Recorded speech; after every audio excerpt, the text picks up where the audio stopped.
Mirchi Sunday suspense, কান টান উত্তেজনা। সানডে সাসপেন্স ক্লাসিক্সে আজ শুনবেন হিমাদ্রি কিশোর দাশগুপ্তর লেখা মস মাই অর্কিড।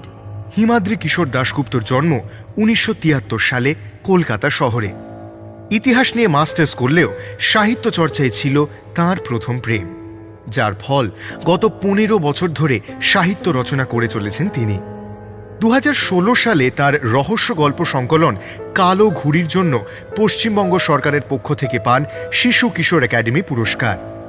আমাদের আজকের গল্প মস মাই অর্কিড আমরা নিয়েছি দেব সাহিত্য কুটির থেকে প্রকাশিত ভয় ভয়ঙ্কর বইটি থেকে। এই গল্পটি সানডে সাসপেন্সে প্রথম প্রচারিত হয় 4 অগস্ট 2019 সালে। শুরু হচ্ছে মস মাই অর্কিড।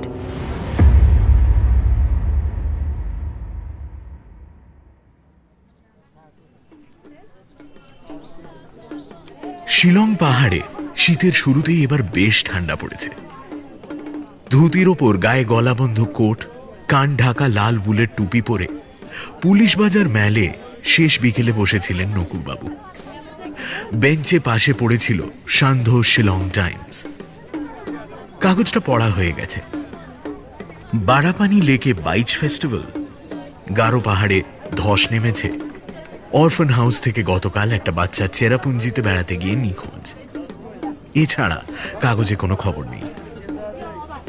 কাগজ পড়ার পর চুপচাপ বসে চারদিক লক্ষ্য করছিলেন তিনি। পুলিশ বাজারের এই অঞ্চলটাকে শিলংয়ের প্রাণ কেন্দ্র বলা যায়। রিং রোডের চারপাশে অনেক রাস্তা এসে মিলেছে। চারপাশে রংচঙে শীত বস্ত্রের দোকান।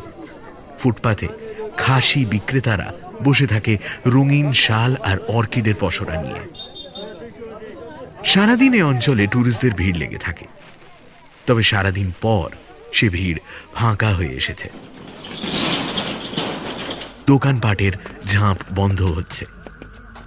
ফুটপাতের বিক্রেতারাও তাদের মালপত্র গুটিয়ে রওনা দিচ্ছে দূরে খাসি গ্রামের দিকে। পাহাড়ি সব শহরেই সন্ধে নামলে রাস্তা ফাঁকা হয়ে যায়। শিলং শহর আর তার আশেপাশের অঞ্চলগুলো নকুরবাবুর কাছে নতুন নয়। প্রতি বছর এ সময় দিন কয়েকের জন্য শিলংয়ে আসেন তিনি। কিছুটা কাজের জন্য, কিছুটা চেঞ্জের জন্য, একলাই আসেন। কলকাতায় তার এক আয়ুর্বেদ ওষুধের দোকান আর ছোট একটা বই প্রকাশনা সংস্থা আছে। শিলং হল বনৌষধির স্বর্গরাজ্য। খাসি পাহাড়, গারো পাহাড়ে অজস্র ভেষজ লতাগুল্ম মেলে, যা পৃথিবীর অন্য কোথাও মেলে না। নকুরবাবু এখানকার বন জঙ্গল থেকে সেসব সংগ্রহ করে নিয়ে যান। এছাড়া অর্কিড সংগ্রহেরও নেশা আছে তার। শিলংয়ের নানা রঙের বিখ্যাত অর্কিডও তাকে এখানে টেনে আনে। দিন চারেক হল তিনি শিলংয়ে এসেছেন। এবার লতাগুল্ম আর অর্কিডও সংগ্রহ করেছেন প্রচুর। নকুরবাবুর মন বেশ খুশি। আরও একদিন রেস্ট নিয়ে তিনি গৌহাটি হয়ে কলকাতা ফিরবেন। নকুরবাবুর তাড়া তেমন কিছু ছিল না। আরও বেশ কিছুক্ষণ বসার পর নকুরবাবু যখন উঠলেন, তখন রাস্তা জনশূন্য। দোকানের ঝাঁপ বন্ধ হয়ে গেছে। ফুটপাথের দোকানিরাও নেই। রাস্তার আলো জ্বলে উঠেছে, আর তার সঙ্গে সঙ্গে কুয়াশার চাদরে ধীরে ধীরে ঢেকে যাচ্ছে চারপাশ। হোটেল বেশ কিছুটা দূরে। সেখানে যাওয়ার জন্য একটা নির্জন রাস্তা ধরলেন তিনি। কিছুটা এগোবার পর হঠাৎ তিনি দেখতে পেলেন রাস্তার পাশে ঘোলাটে ল্যাম্পপোস্টের নিচে লাল কালো ডোরা কাটা খাসি চাদর মুড়ি দিয়ে বসে আছে এক বৃদ্ধ।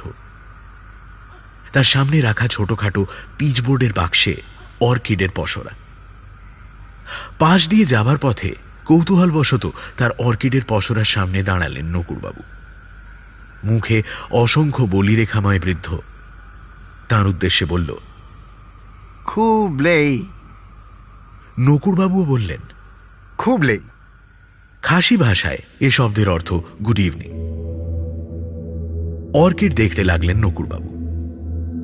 লেডি স্লিপার, ব্লু ভেন্ডা, শিলংয়ের বিখ্যাত সব অর্কিড বাক্সে রাখা। তবে এসব তাঁর সংগ্রহে আছে। হঠাৎ একটা বাক্সে খড়ের বিছানাতে রাখা অদ্ভুত জিনিস দেখতে পেলেন তিনি। ঠিক টেনিস বলের আকৃতির একটা উদ্ভিদ। তাদের রং ঘোর রক্তবর্ণ, সংখ্যায় দুটো। প্রত্যেকটার গায়ে ইঞ্চি খানেক লম্বা ফিতের মতো দুটো অঙ্গ। তাদের আকৃতি দেখে নকুড়বাবু বেশ অবাক হয়ে বললেন, এগুলো কি রেড ক্যাকটাস? বৃদ্ধ মিটিমিটি হেসে জবাব দিল, না না না না না, ক্যাকটাস নয়, অর্কিড। এরকম অদ্ভুত আকৃতির অর্কিড হয় নাকি? আচ্ছা, এই জিনিস কোথায় পাওয়া যায় জানতে চাইলেন নকুড়বাবু। বৃদ্ধ বলল, মোরা, অর্থাৎ চেরাপুঞ্জিতে মসমাই কেভের ভেতরে। মসমাই গুহা, সেখানে এর আগে গেছেন নকুড়বাবু। তিনি বললেন, কই, সেখানে আমি এই জিনিস দেখিনি তো। বৃদ্ধ হেসে বলল, না দেখারই কথা। 20 বছরে এ জিনিস একবার জন্মায়। তাছাড়া টুরিস্টরা যে পথে গুহায় ঢোকে সে পথে ও জায়গাতে পৌঁছানো যায় না। গুহা অনেক বড়, অন্য পথে সেখানে যেতে হয়। নকুড়বাবু অর্কিডগুলো ভালো করে দেখার জন্য সেই বাক্সের দিকে হাত বাড়াতে গেলেন, কিন্তু সঙ্গে সঙ্গে বৃদ্ধ বাক্সটা ছোঁ মেরে কোলে টেনে নিয়ে বলল, ডোন্ট টাচ, ডোন্ট টাচ। ছোবেন না, এর গুণ নষ্ট হয়ে যাবে। কি গুণ জানতে চাইলেন তিনি। বৃদ্ধ মুহূর্ত খানেক চুপ করে থেকে তাকে অবাক করে দিয়ে বলল, এ খেলে মানুষের বয়স কমে যায়। খেলে বয়স কম? সংস্কৃত আয়ুর্বেদিক প্রাচীন পুঁথিতে এ ধরনের কিছু উদ্ভিদের কথা পড়েছেন তিনি ঠিকই। কেউ কেউ এসব বিশ্বাস করলেও নকুড়বাবু কথাটা বিশ্বাস করেন না। বয়স আবার কমে নাকি? লোকটা হয়তো তার সংস্কার, বিশ্বাস থেকে অথবা খদ্দেরকে প্রলুব্ধ করতে এই কথাটা বলছে। তবে জিনিসটা দেখে নকুড়বাবুর মনে হলো, ক্যাকটাস না হয়ে সত্যি ওগুলো অর্কিড হয়ে থাকলে ওটা যে রেয়ার জিনিস তাতে সন্দেহ নেই। কোনো বইতে এই অর্কিডের ছবি দেখেননি তিনি। এই জিনিস তাকে সংগ্রহ করতেই হবে।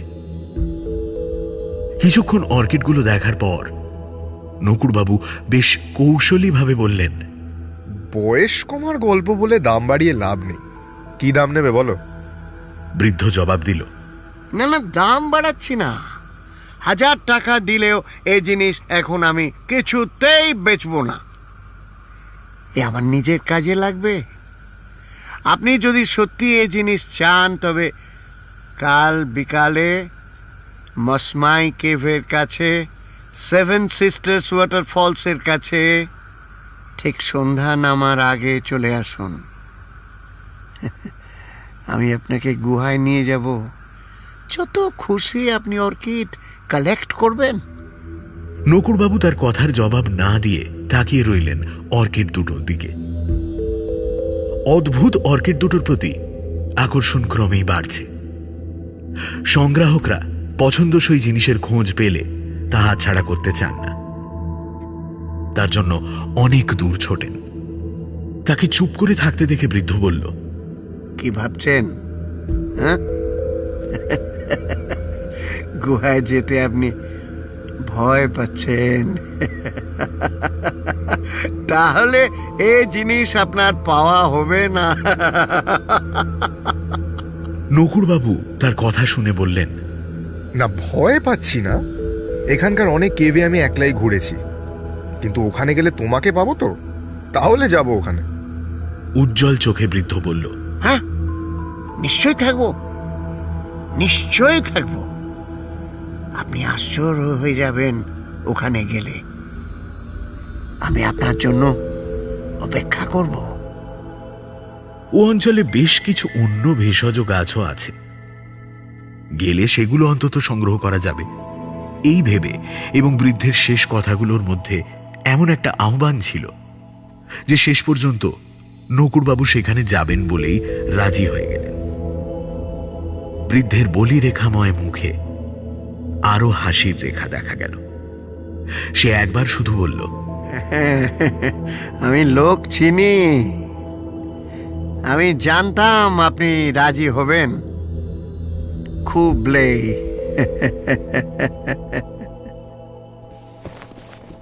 কথাগুলো বলে সে তার জিনিসপত্র গোছাতে শুরু করল। নকুড়বাবু ফেরার পথ ধরলেন। বেশ কিছুটা এগোবার পর নকুড়বাবুর খেয়াল হলো, লোকটার নাম ধাম তো কিছু জানা হলো না। আবার পিছু ফিরলেন তিনি, কিন্তু সেই ল্যাম্পপোস্টের কাছাকাছি এসে তিনি দেখলেন কুয়াশার চাদর মুড়ে ল্যাম্পপোস্টটাই একলা দাঁড়িয়ে আছে। বৃদ্ধ চলে গেছে। নকুড়বাবু পরদিন দুপুরবেলার মধ্যেই পৌঁছলেন মসমাইতে। হাতে সময় নিয়ে এসেছেন, কারণ জঙ্গল থেকে নিজের প্রয়োজনে বেশ কিছু উদ্ভিদ সংগ্রহ করবেন তিনি। খাসি পাহাড়ে অবস্থিত এই জায়গাতে আগেও তিনি এসেছেন। উঁচু জায়গার মাথার উপর দাঁড়িয়ে আছে পাইন, রডোডেনড্রন, বাঁশ ইত্যাদি গাছের ঘন জঙ্গল। তাছাড়া নানা ঝোপে ঝাড়ে, বৃক্ষকাণ্ডে নানা ভেষজ লতাগুল্ম আর অর্কিডের সমারোহ তো আছেই। কাছেই Mawsmai cave, Mawsmai falls, Seven Sisters falls ইত্যাদি জলপ্রপাত। আকাশের মতিগতি এখানে বড় বিচিত্র। এই মেঘমুক্ত ঝকঝকে আকাশ, আর তার পরক্ষণে আবার মুষলধারে বৃষ্টি, যে বৃষ্টি চিরসবুজ করে রাখে এখানকার প্রকৃতিকে, পুষ্ট করে পাহাড়ের বুক থেকে নেমে আসা দুধ সাদা অসংখ্য জলপ্রপাতকে। তৈরি হয়েই এসেছিলেন নকুড়বাবু, সঙ্গে বর্ষাতি, ছাতা, ভেষজ উদ্ভিদ সংগ্রহ করার জন্য পলিথিনের ব্যাগ, তাছাড়া জল, শুকনো খাবার ইত্যাদিও তার সঙ্গেই আছে। বিকেল হতে ঘণ্টাখানিক বাকি। জঙ্গলে ঢুকলেন তিনি। কাজ মিটিয়ে ঠিক সময় যাবেন কাছেই সেভেন সিস্টার্সে। জঙ্গলে ঢুকে প্রয়োজনীয় গাছগাছড়ার সন্ধান করতে লাগলেন তিনি। কিছু ব্যাগেও ভরতে লাগলেন। তিনি যখন বেশ অনেকটা ভেতরে প্রবেশ করেছেন, হঠাৎ কেউ যেন একটা বিরাট কালো চাদর বিছিয়ে দিল জঙ্গলের মাথায়। তিনি ওপরে তাকিয়ে দেখলেন বিরাট একখণ্ড কালো মেঘ উপস্থিত হয়েছে জঙ্গলের মাথায়।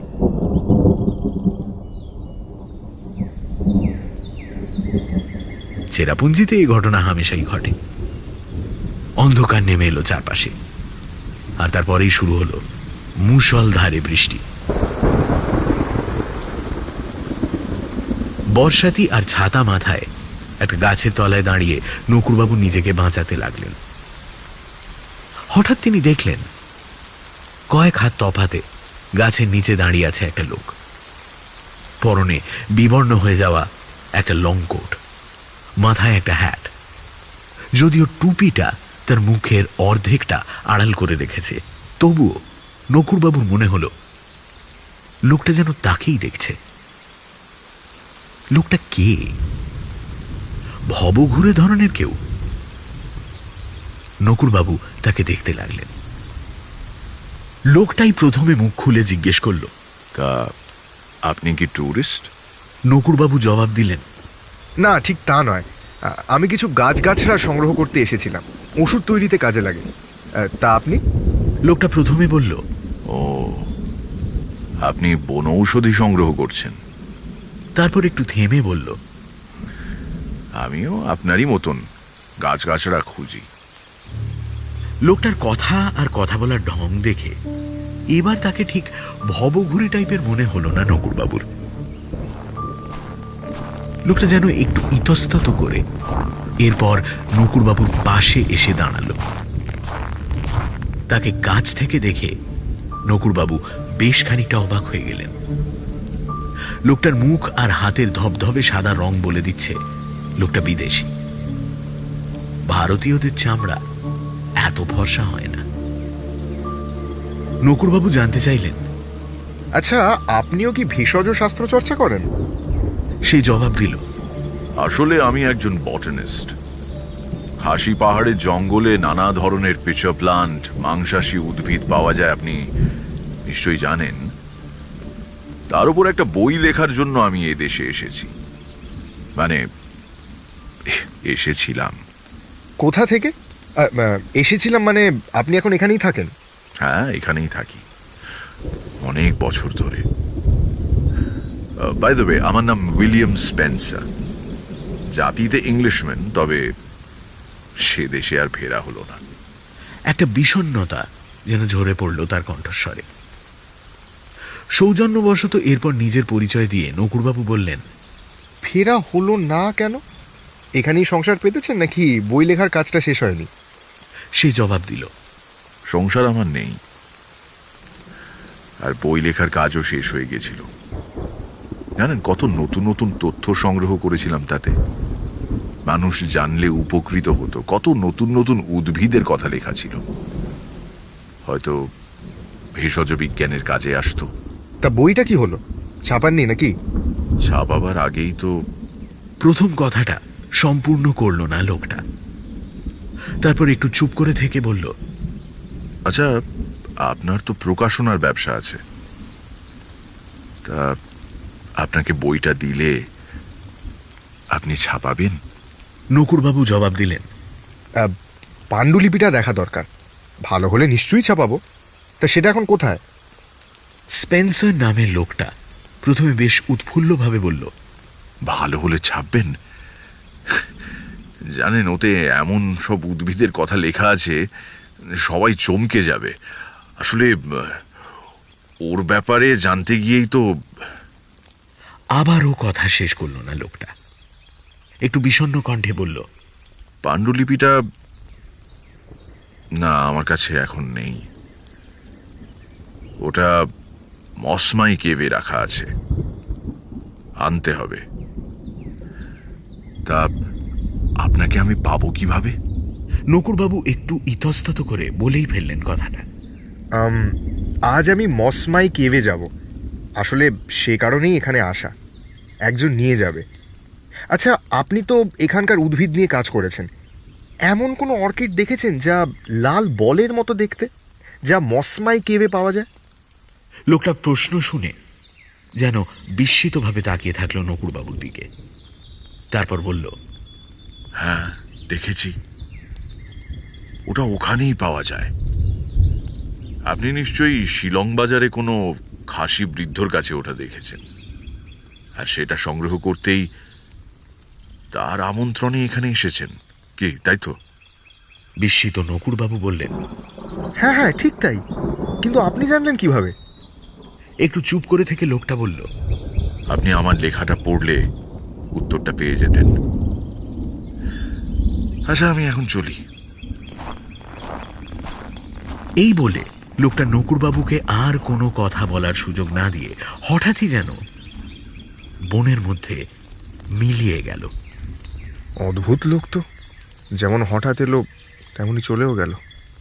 যাই হোক, মনে মনে ভাবলেন নকুড়বাবু। বৃষ্টি ধরেছে, আকাশ আবার ফর্সা। নকুড়বাবু কিছুক্ষণ লোকটার কথা ভেবে পা বাড়ালেন বনের বাইরে যাওয়ার জন্য।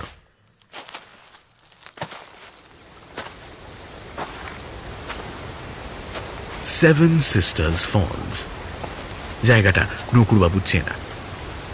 মসমাই কেভের গুহা মুখ থেকে বেশ খানিকটা দূরে।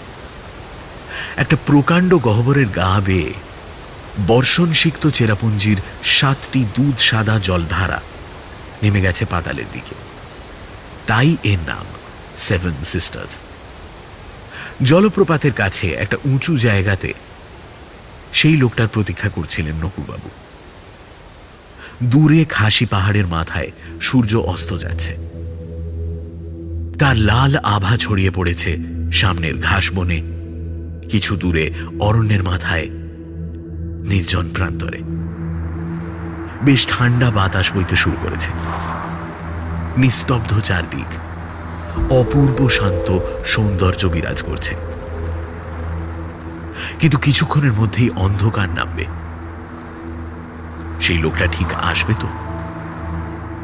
নিকটবর্তী খাসি গ্রাম মাইল খানেক দূরে। সে না এলে সেখানে পৌঁছতে রাত হবে। কথাগুলো ভেবে ঘড়ি দেখলেন নকুড়বাবু, আর তার পরক্ষণেই তিনি দেখতে পেলেন তাকে। লাল কালো সেই খাসি শাল গায়ে ঘাসবন ভেঙে এগিয়ে এসে নকুড়বাবুর সামনে দাঁড়িয়ে এসে বলল, খুব লেই। মুখে তার হাসি। শেষ বিকেলের আলো এসে পড়েছে তার মুখে। সেই আলোতে নকুড়বাবুর মনে হলো, এই লোকটাকে গতকাল কুয়াশা মাখা ল্যাম্পপোস্টের আলোতে যত বৃদ্ধ মনে হয়েছিল, আসলে তা নয়। মুখময় বলি রেখাগুলো যেন তেমন আর নেই। লোকটাকে প্রৌঢ় বলা যায়। নকুড়বাবুও তাকে খুব লেই জানিয়ে বললেন, খুব লেই? যাক, তুমি তাহলে এলে। তোমার নাম কি? কাল সেটা জানা হয়নি। সে জবাব দিল, আমার নাম তো মত্তো কাবা। এই খাসি পাহাড়ে আমার ঘর। তার চারপাশে একবার তাকিয়ে নিয়ে বলল, চলো এবার রওনা দেয়া যাক। আসো। নকুড়বাবু অনুসরণ করলেন তাকে। লোকটা গিয়ে দাঁড়ালো জলপ্রপাতের খাদের কিনারে। নকুড়বাবুর উদ্দেশ্যে একবার শুধু বলল, এই সাবধান, খুব সাবধানে নামবেন। তারপর দুটো জলপ্রপাতের মধ্যে দিয়ে ধাপ বেয়ে নিচে নামতে শুরু করল। নকুড়বাবু তার পেছন পেছন নামতে লাগলেন। পা ফসকালেই অবধারিত মৃত্যু। দুপাশের জলপ্রপাতের জলের ছিটেতে ভিজে যাচ্ছে দেহ। প্রায় 100 ফুট নিচে নেমে দাঁড়ালো লোকটা। পাথুরে দেওয়ালে নানা ঝোপঝাড়, জলজ উদ্ভিদ। দেওয়াল হাতড়ে একটা ঝোপ ফাঁক করতেই উন্মোচিত হলো একটা গহ্বর। অন্ধকার বিরাজ করছে ভেতরে। এই তাহলে গুহামুখ। নকুড়বাবুকে নিয়ে প্রবেশ করল ভেতরে। ঠিক তখনই বাইরে ঝোপ করে অন্ধকার নামল। ভেতরে ঢুকে লোকটা একটা মশাল জ্বালিয়ে নিয়ে চলতে শুরু করল। সর্পিল গুহা। মাথার উপর ছাদ, অনেক জায়গাতে এমন নিচু যে অনেক সময় হামাগুড়ি দিতে হচ্ছে। দেওয়ালগুলো স্যাঁতস্যাঁতে, বরফের মতো ঠান্ডা। মাঝে মাঝে ওপর থেকে নেমে এসেছে স্তম্ভের মতো চুনা পাথরের ঝুড়ি। নিঃশব্দে এগোতে থাকলো লোকটা। একবার শুধু নকুড়বাবুর প্রশ্নের জবাবে সে জানালো যে সেখানে পৌঁছতে ঘন্টা খানেক সময় লাগবে। ঘন্টাখানেক পর নানা কসরত করে চলার পর নকুড়বাবুর তখন কাহিল অবস্থা। মত্ত কাবা এবার যেন নিশ্চিন্ত হয়ে বলল, আমরা এসে গেছি। আর এরপরেই ধীরে ধীরে চওড়া হতে শুরু করলো গুহামুখ। হঠাৎ মশালের আলোতে একটা অদ্ভুত জিনিস দেখতে পেলেন নকুড়বাবু। দেওয়ালের গায়ে একটা পাথরের খাঁজে আটকে আছে বাচ্চা ছেলেদের লাল জামা। নকুড়বাবু সেটা দেখে থমকে দাঁড়িয়ে বললেন, আচ্ছা, এই জামাটা কোথা থেকে এলো? লোকটা মুহূর্তের জন্য একবার সেদিকে তাকিয়ে বলল, আমি জানি না। আসুন, তাড়াতাড়ি পা চালান।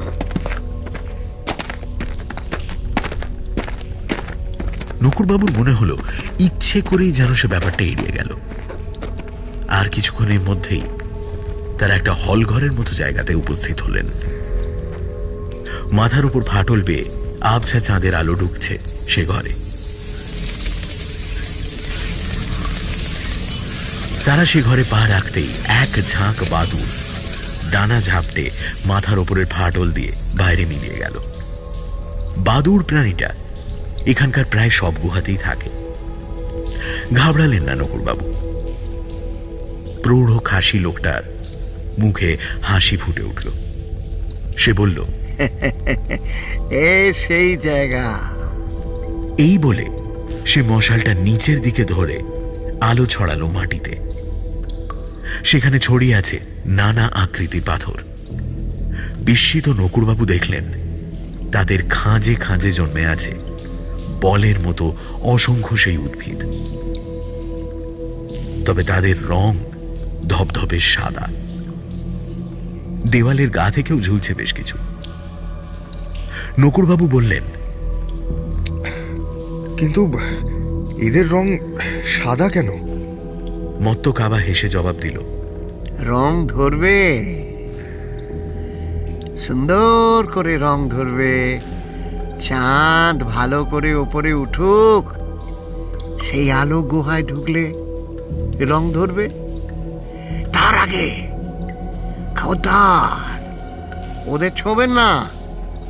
রং ধরলে ওগুলো সংগ্রহ করে বেরোবো এখান থেকে। কিছু কিছু উদ্ভিদ আলো পেলে তবেই রঙিন হয়, এ ব্যাপারটা জানা আছে নকুড়বাবুর। তিনি জায়গার চারপাশে তাকালেন। আরো কয়েকটা গুহাপথ বেরিয়েছে নানা দেওয়াল থেকে। হঠাৎ একটা কোণে চোখ আটকে গেল তাঁর। সেখানে দেওয়ালের গায়ে হেলান দিয়ে বসে আছে একটা নরকঙ্কাল। চমকে উঠে নকুড়বাবু বললেন, হে কি, ওটা কার কঙ্কাল? মত্ত কাবা হেসে বলল, ওটা আমি 20 বছর ধরে এইখানে দেখছি। হয়তো লোকটা এখানে এসেছিল, বেরোতে পারেনি। নকুড়বাবু গিয়ে দাঁড়ালেন কঙ্কালটার সামনে। লোকটা ঠিকই বলেছে, কঙ্কালটা অনেক পুরনো। চুনের প্রলেপ জমেছে তার গায়ে। একটা মাকড়সা তার চোখের এক কোটর থেকে বেরিয়ে অন্যটাতে ঢুকে গেল। একটা ছোট কাঠের চ্যাপ্টা বাক্স পড়ে আছে লোকটার পাশে, 6 ইঞ্চি লম্বা আর ওরকমই চওড়া। সম্ভবত মৃত লোকটারই জিনিস হবে। কৌতূহলবশত নকুড়বাবু সেটা তুলে নিতেই সেই খাসি লোকটা বলে উঠল, ওখান থেকে চলে আসুন, সাপের বাসা আছে ওখানে। সঙ্গে সঙ্গে সেখান থেকে সরে এলেন নকুড়বাবু। মত্ত কাবা এতক্ষণে মশালটাকে পাথরের খাঁজে গুঁজে একটা বেশ উঁচু পাথরের ওপর পা থেকে মাথা চাদরে মুড়ে বসে পড়েছে। নকুড়বাবু এগিয়ে এসে সেই পাথরের নিচে মত্ত কাবার মুখোমুখি একটা নিচু পাথরে বসলেন। তার চারপাশে পাথরের খাঁজে ফুটে আছে থোকা থোকা অসংখ্য সেই বলের মতো অর্কিড। নকুড়বাবু অর্কিডগুলোর দিকে কিছুক্ষণ তাকিয়ে থাকার পর প্রশ্ন করলেন, আচ্ছা, তুমি এ গুহার খোঁজ পেলে কিভাবে? চাদরে মুখ ঢাকা মত্ত কাবা যেন হাসল, কিন্তু উত্তর দিল না। নকুড়বাবু এরপর মনোনিবেশ করলেন বাক্সটার দিকে। অনেক পুরনো বাক্স, মুখটা ইঁটে গেছে। সেটা খুলতে না পেরে তিনি সেটা চালান করে দিলেন ব্যাগের ভেতরে। পরে দেখা যাবে কি আছে। নকুড়বাবু প্রতীক্ষা করতে লাগলেন কখন চাঁদের আলো মাথার ওপরের ফাটল দিয়ে ঘরে এসে ঢোকে তার জন্য। সময় এগিয়ে চলল। মত্ত কাবার কোনো সাড়া শব্দ নেই। চাদরে মুখ ঢেকে সে মনে হয় ঘুমিয়ে পড়েছে। চাঁদের আলো ধীরে ধীরে ঘরে ঢুকতে শুরু করেছে। নকুড়বাবু এক দৃষ্টে তাকিয়ে আছেন অর্কিডগুলোর দিকে। একসময় চাঁদ যখন মাথার উপর উঠল, তখন সেই আলোতে ভরে উঠল গুহা। কিন্তু নকুড়বাবু দেখলেন কোনো অর্কিডেই ঠিক রং ধরল না। চাঁদের আলোতে সেগুলো শ্বেত পাথরের বলের মতো দেখাচ্ছে। রং ধরছে না কেন? রং ধরছে না কেন? মত্ত কাবাকে ডাকবেন ভাবলেন নকুড়বাবু। নকুড়বাবুর ডান হাতটা পাথরের ওপর ভর দেওয়া ছিল অনেকক্ষণ ধরে। তিনি উঠে দাঁড়িয়ে মত্ত কাবাকে ডাকতে যাবেন, হঠাৎ তার মনে হলো হাতটা কেমন যেন অবশ লাগছে। হাতটা তিনি তুলে ধরতেই দেখলেন এক অদ্ভুত ব্যাপার। তার কবজির কাছে আটকে আছে লাল টেনিস বলের মতো একটা অর্কিড। নকুরবাবু বাঁ হাত দিয়ে তাকে কবজি থেকে তুলতে যেতেই বুঝতে পারলেন ব্যাপারটা। অর্কিডের ফিতের মতো অংশ দুটো পেঁচিয়ে ধরেছে তার কবজি, আর তার প্রান্ত ভাগ দুটো প্রবেশ করেছে তার চামড়ার ভেতরে। আসলে ওই ফিতের মতো অংশ দুটো চোষক নল, যা ধমনী থেকে নিঃশব্দে রক্ত চুষে নিয়ে রং ধরাচ্ছে মসমাই অর্কিডে। আর এর পর মুহূর্তেই তিনি অনুভব করলেন তার গোড়ালিতে, ঘাড়ে, শরীরের সমস্ত খোলা জায়গায় একই রকম অসাড়তা।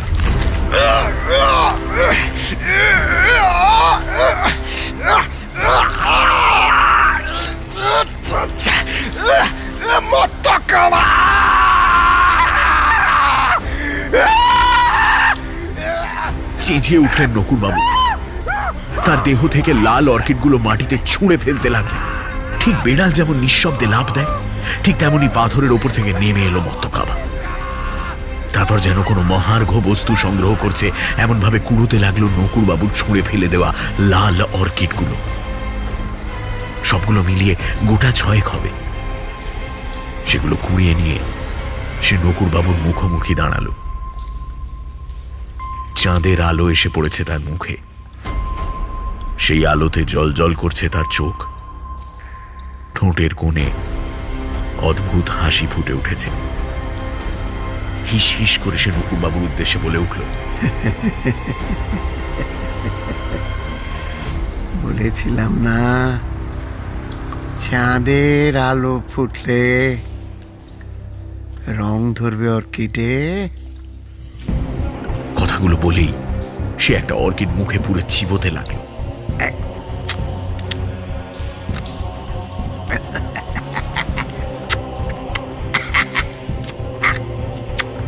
তার দু কষ বেয়ে চুইয়ে পড়তে লাগলো তাজা রক্ত, নকুরবাবুর রক্ত।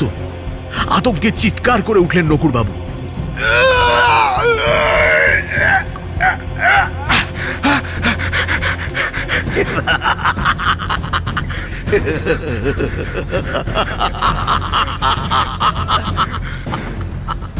অট্টহাস্য করে উঠল মত্তকাবা। সেই পৈশাচিক হাসি প্রতিধ্বনিত হতে লাগলো পাথুরে দেওয়ালে। সামনে একটা গুহামুখ দেখে আতঙ্কে দিশেহারা হয়ে নকুরবাবু ছুটতে শুরু করলেন সেই পথে। পেছনে শোনা গেল মত্তকাবার কণ্ঠস্বর, কোথায় পালাবেন? কোথায় পালাবেন? পালাবার কোনো পথ নাই এখানে।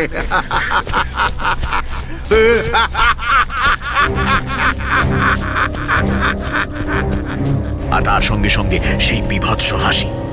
পাগলের মতো গুহাপথ ধরে পাথরে ধাক্কা খেতে খেতে অন্ধকারে দিকশূন্যভাবে ছুটতে লাগলেন নকুরবাবু। পাথরে অনুরণিত হচ্ছে সেই কণ্ঠস্বর, কোথায় পালাবেন? কোথায় পালাবেন? পালাবার কোনো পথ নাই। হঠাৎ একটা বাঁকের মাথায় তিনি দেখতে পেলেন তার রাস্তা আগলে দাঁড়িয়ে আছে এক ছায়ামূর্তি। আর মনে হয় পালানো গেল না। তবে বাঁচার শেষ চেষ্টা করার জন্য নকুরবাবু একটা পাথর কুড়িয়ে নিলেন, সে কাছে এলেই সেটা ছুঁড়ে মারবেন বলে। ঠিক সেই সময় ছায়ামূর্তি বলে উঠল, আসুন, আমাদের সঙ্গে আসুন, নইলে আপনি বাঁচবেন না। আসুন। একার গলা? এ তো মত্তকাবা নয়। তাছাড়া তার সঙ্গে একটা বাচ্চাও আছে মনে হয়। আরে এই তো জঙ্গলের মধ্যে দেখা সেই লোকটা। লোকটা আবার বলে উঠল, তাড়াতাড়ি, মত্তকাবা আপনাকে অনুসরণ করছে। ও এলে আপনাকে আর বাঁচানো যাবে না। তাড়াতাড়ি আসুন। তার কণ্ঠস্বর শুনে চিনতে পারলেন নকুরবাবু। কোথায় পালাবেন? কোথায় পালাবেন? কোথায় পালাবেন? কোথায়? পিছনে ধেয়ে আসছে মত্তকাবার পদশব্দ আর সেই রক্ত জল করা হাসি। আর দেরি না করে নকুরবাবু ছুটতে শুরু করলেন তার পিছু পিছু। কত সুড়ঙ্গ, কত গুহামুখ অতিক্রম করে ছুটে চললেন তিনি। শুধু ছুটতে ছুটতে নকুরবাবুর একবার যেন মনে হলো সেই ছায়ামূর্তি দুটোর যেন মাটিতে পা পড়ছে না, তারা যেন বাতাসে ভেসে এগোচ্ছে। একসময় পেছনে পড়ে রইল মত্তকাবার সেই হাসি। গুহার বাইরে উন্মুক্ত আকাশের নিচে এসে দাঁড়ালেন তারা। এই জায়গা নকুরবাবুর চেনা। দিনের বেলা টুরিস্টরা এ পথে মসমাই কেভে ঢোকে। নকুরবাবু তাকালেন তাদের দিকে। লোকটার মুখে আত্মতৃপ্তির হাসি। মনে হয় সেটা নকুরবাবুকে বাঁচানোর জন্য। সঙ্গে ছেলেটার বয়স বছর 10 হবে। সে একটু বিষণ্ণ, গায়ে লাল জামা। নকুরবাবু প্রাথমিক বিহ্বলতা কাটিয়ে বললেন, আচ্ছা, মত্ত খাবার লোকটা কি? স্পেন্সার বলল, ও আমার আর এই বাচ্চাটার মতো, তবে ওর দেহ আছে। লাল মসমাই অর্কিড ওর দেহকে যুগ যুগ ধরে বাঁচিয়ে রেখেছে। এই অর্কিড ওকে বৃদ্ধ থেকে যুবক করে তোলে। সে জীবন মৃত্যুর মাঝামাঝি থাকা ভয়ঙ্কর কেউ। তাড়াতাড়ি আসুন। নকুরবাবু তার বক্তব্য সম্পূর্ণটা বুঝতে না পারলেও কিছুটা অনুমান করলেন। এরপর তিনি ছেলেটাকে দেখে বললেন, এ কি? সে বলল, মত্ত কাবার শেষ শিকার। গতকালই ওকে এখানে এনেছিল সে। ঠিক 20 বছর আগে যেমন আমি ওর শিকার হয়েছিলাম, যেমন আপনি হতে যাচ্ছিলেন, তবে আপনি ফিরলেন। আমাদের দুজনের আর ফেরা হলো না। নকুরবাবুর মনে পড়ে গেল একটি বাচ্চার নিখোঁজ হওয়ার খবর তিনি কাগজে পড়েছেন। নকুরবাবু বললেন, কেন ফেরা হবে না কেন? লোকটা এরপর বলল, ওই দেখুন, শুকতারা উঠেছে, আলো ফুটবে। শিলং পাহাড় থেকে আজই নেমে যাবেন আপনি। ও পিছু ধাওয়া করতে পারে। 20 বছরে একবার ও যুবক হবার সুযোগ পায়। আপনি ভালো থাকবেন, এখানে আর থাকবেন না। যান যান যান যান। কথা শেষ করল স্পেন্সার, আর তারপর সেই ছেলেটার হাত ধরে যেন বাতাসে মিলিয়ে গেল। কিছুক্ষণের মধ্যেই দিনের প্রথম সূর্যকিরণ দেখা দিল খাসি পাহাড়ের মাথায়।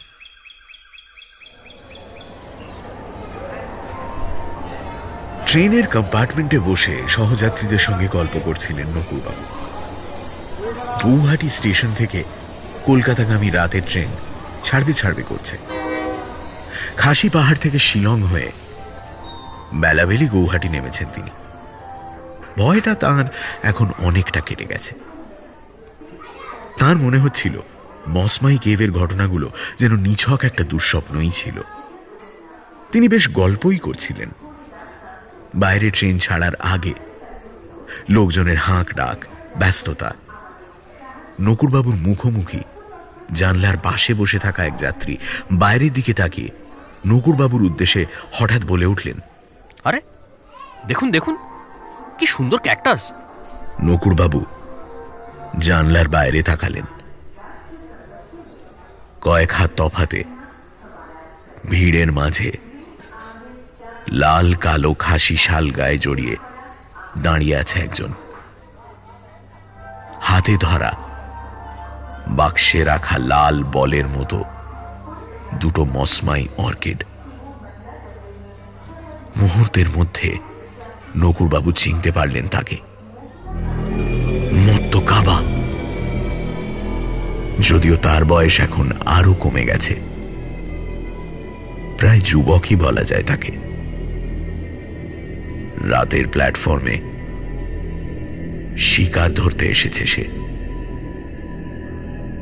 তাকে দেখার সঙ্গে সঙ্গেই নকুরবাবু ঝপ করে জানলার লোহার ঝাঁপটা নামিয়ে দিলেন। সঙ্গে সঙ্গে ট্রেনও তুলে উঠে চলতে শুরু করল। বিস্মিত সহযাত্রী প্রশ্ন করলেন, কি হলো মশাই? নকুরবাবু জবাব দিলেন, আমার আবার ঠান্ডা লাগার ধাত আছে তো, তাই জানলাটা বন্ধ করে দিলাম।